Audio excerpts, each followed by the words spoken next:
Gizli saklı güzelliklere ulaşmak için gereken zorluğa katlanmak gerek dedik.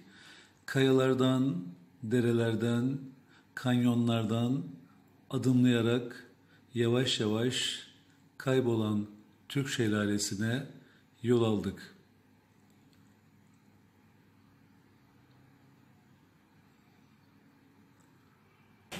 Bütün parkur tabii ki bu kadar zorlu değildi. Muhteşem yeşil içerisinde her adımımız yeşile dokunarak adımlamaya devam ettik.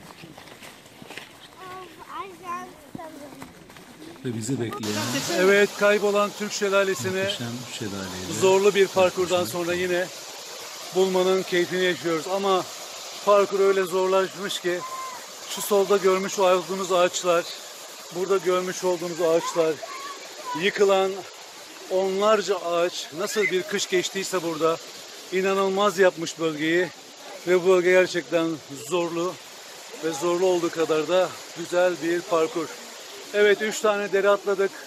Müthiş kayalıklar, kanyonlar ve orman dokusu geçtik. Ve arkasından bu muhteşem güzellikle göz göze geldik.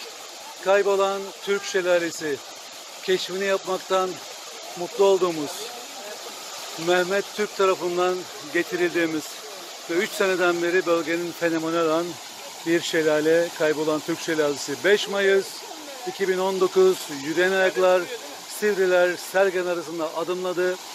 3 dere geçti ve 4. derecede muhteşem şelaleye ulaştı.